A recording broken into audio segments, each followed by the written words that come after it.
What is Non-Outrage comics? Local man number one. And I thought, what the heck is going on in this comic? I gotta check this out. You never know. Welcome to another Non-Outrage Comics. My name is John Garrett, also known as JG, and last week, on the very first episode of Non-Outrage Comics, we talked about Amazing Spider-Man 328, and that was fun to go back and just pick one of those at random. This week, I want to talk about something I enjoyed in the here and now. So, we're going to be talking about a comic that's called Local Man Number One. Local Man Number One, which I saw on Comixology. And I'll let you know, this is one from Image. It is something I know nothing about. I knew nothing about this comic. What I tend to do every week is I have my mainstays that I will always get. And then I'll look for something new. Usually I'll go to Image, see what Image is publishing. There's a lot of number ones with Image, which is fine, which suits me just fine because I like to jump on board, see if it's something I might like. You never know. And so, scrolling through, I saw Local Man Number One, and the cover is a dejected guy. He's kind of sitting there in front of a billboard, like one of those "Welcome to this town," like Farmington is the town. He's dejected. He's sitting there. He's got a bow and arrow, and maybe even a shovel, some arrows and stuff in a quiver or in a bag. And he's got a mask on, like a ski mask. He's just sitting there looking dejected. And there's a dog, like some kind of terrier maybe, kind of next to him. And I thought, what the heck is going on in this comic? I got to check this out. So then, again, I know nothing about this. So then I click on it. Who's doing this? It's by Tim Seeley and Tony Fleecs. Tim Seeley, Tony Fleecs. So Tim Seeley, I know. He's kind of one of those double threats. He's a writer-artist who's been working in the industry a long time. I've seen a lot of stuff from Tim Seeley, and even though, I wouldn't say I always look for it, I always know that it's of a certain quality. So I had no problem seeing what's up with this. Tony Fleecs, I don't know. I didn't do like a bunch of research for this. I don't know him, but I liked the artwork. And what I came to understand about this comic is that both Tim and Tony are doing artwork in this comic. And let's get into it. We'll find out why. There's past sequence and there's present sequence. So, as the story opens up, we learn that there is a fictional hero. Of course, they're all fictional, but his name is Cross Jack. And I don't know if there ever was a Cross Jack or not. But the point is, we come to understand that Cross Jack is now out of favor. He's fallen on hard times, and he is returning home. So from what I can see, Cross Jack seems to be some kind of a Hawkeye and Captain America combo. Like when they show him all dressed up in his gear, he's got those 1990s Image style gear. And actually, to be fair, I mean, a lot of that was kind of started at Marvel with Jim Lee and such, but with the pouches and the buckles and things. But anyway, Crossjack has all that stuff. And so the story with Local Man is that we're seeing Crossjack as he is now, who he's a fallen hero. Before, he was part of a team that was called Third Gen. And I don't know how much of this is like on the nose or not. Like when I saw Third Gen, it made me obviously think of Gen 13, which was a famous, like a really high profile Image comic from the 90s. It was like white hot for a while, Gen 13. And so Third Gen made me think of that. I don't know if that's intentional. I would assume so. I'm assuming Tim Seeley is hitting all the notes here. So he's been kicked out of Third Gen, and apparently he has nowhere else to go. So Crossjack, whose name is Jack comes home to Farmington, somewhere in Middle America, and he's not happy about this. As things are happening, people are not happy to see him. They don't want to see Crossjack back in Farmington, and he's kind of treated like dirt. I won't get into the specifics, hopefully. So for this one, I should say aside, I'm going to try not to spoil this one so much. Things that are current, I'm going to try to keep spoilers down. So maybe you guys might want to check them out. But something from 25 years ago, I'll probably just go all in. But anyway, so Crossjack, not treated so good coming home. We come to understand that he's probably done something, and not only has he been fired, but it's public opinion is not with Crossjack, not with Jack. So, and also another thing that's kind of an aside, it seems like it's always a fate worse than death to go back to, Middle America.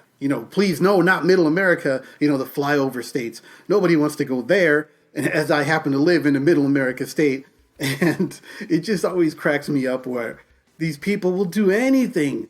Don't send me to, Wisconsin. Don't send me to Kansas. No. So, yeah, that cracked me up. But he's talking with his parents, his parents. We kind of get more information out of them.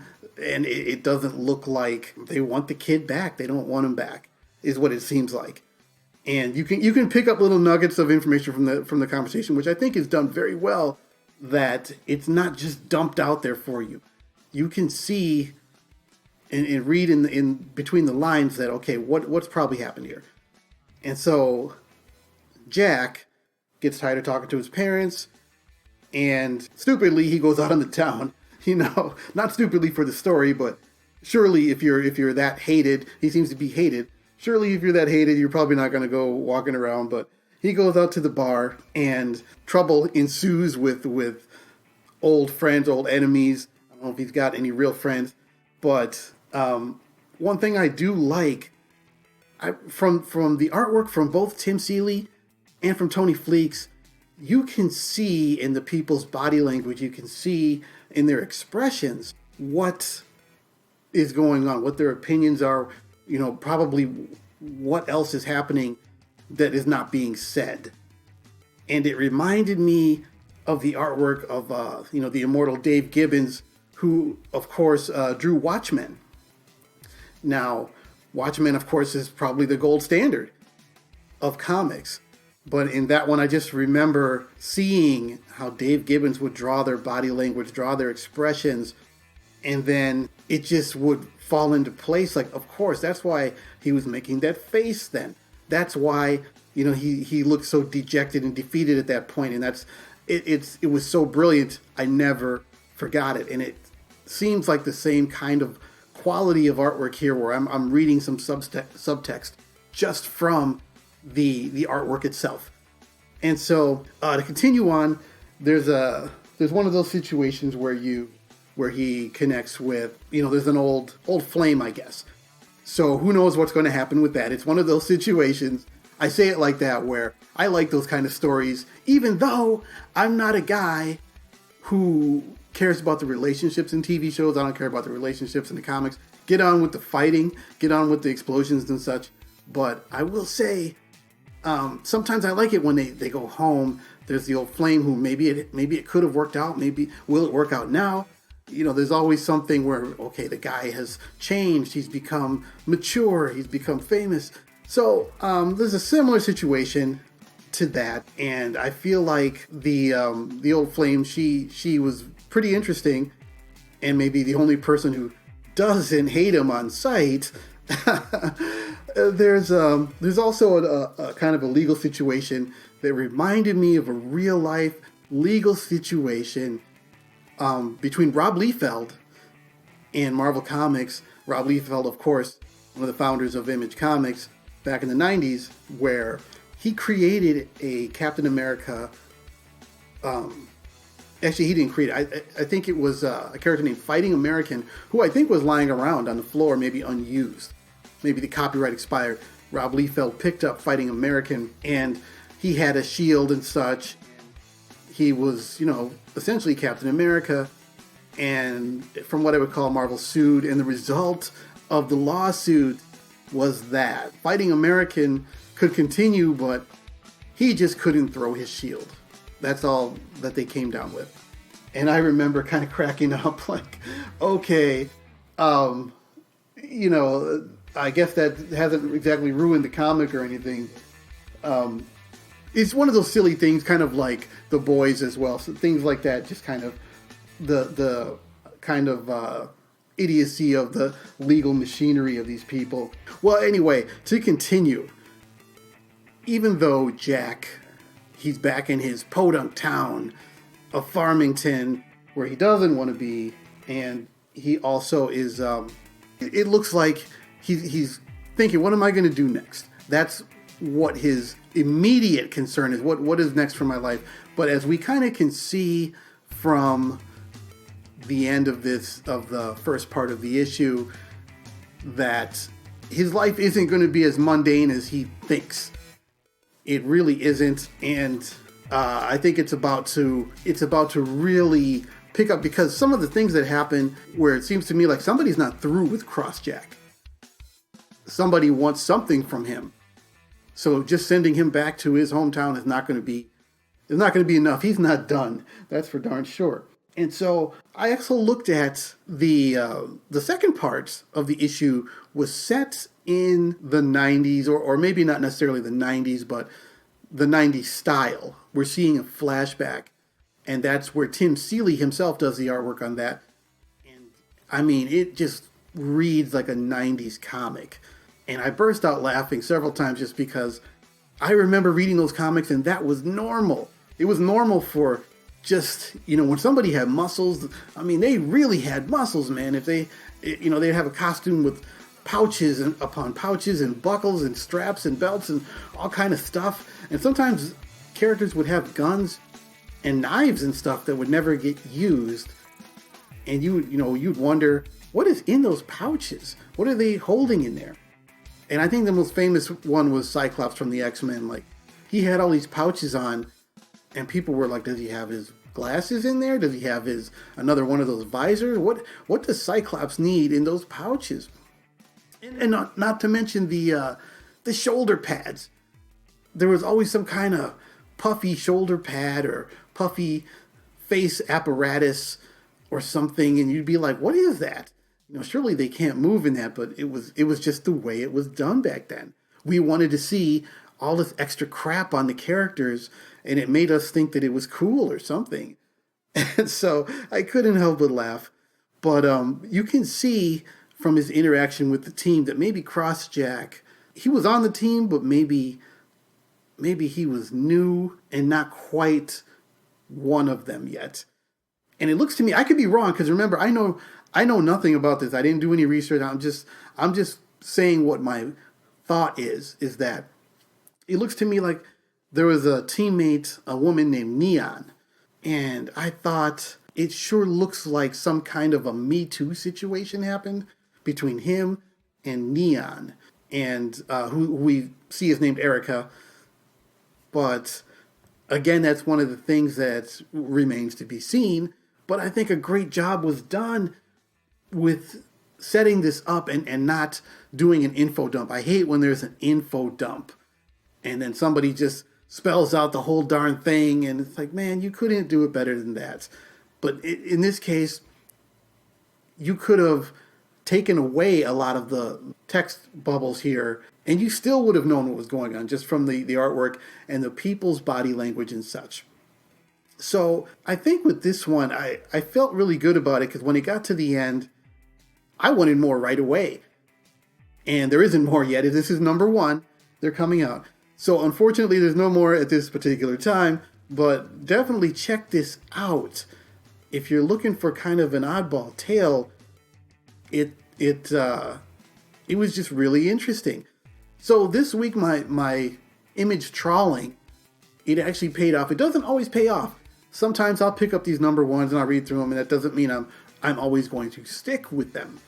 But I like to just try something new. And I would say maybe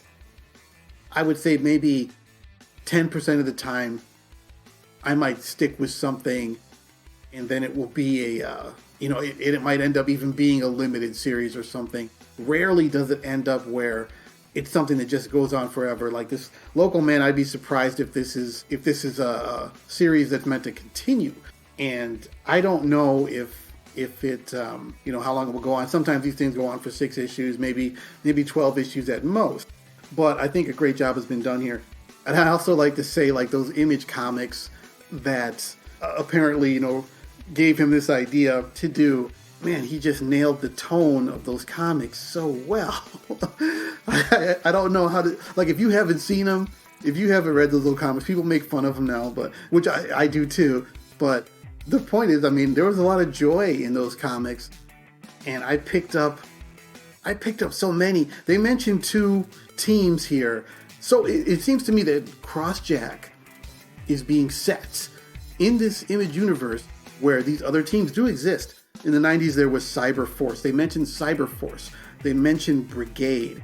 And I believe Cyber Force was, if I'm not mistaken, it was Mark Silvestri who did that. And then there was Brigade. And I think Brigade was a Rob Liefeld one. And I remember buying up a bunch of these Image comics. Actually, it's kind of strange because I would always get those number 1s. And I bought Brigade. And I think Brigade had a character where Rob Liefeld kind of recreated Cable from Marvel. If I recall correctly, I think that's the case. Where, he created Cable, who was a pretty awesome character. And I think he kind of, rebuilt Cable for Brigade. But I don't think Brigade, I just can't remember anything about it itself. So maybe Brigade wasn't that good. So I think that should do it for this one. I mean, I want to let you guys know that this one has my full-hearted recommendation. I would definitely check it out. Go on Comixology, go on Amazon, or if you go to your local store. I don't know if a lot of you have local stores left. I don't. I don't have a local comic shop anymore. They closed it down, and the closest one to me now is at least an hour and a half drive away.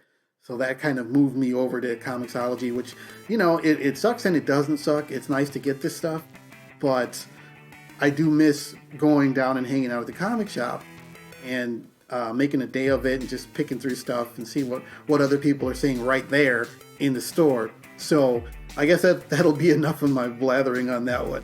But guys, that's going to wrap up Non-Outrage Comics episode number 2. And I think next week I'm going to go back and I'm going to pick another comic from the Wayback Machine, I guess. And who knows what that will be. But I'm guessing, I might go and grab something from the 90s Image era. Maybe I'll grab something from 90s Image and talk about that and see how it kind of lines up with my nostalgic feelings from reading Local Man number 1.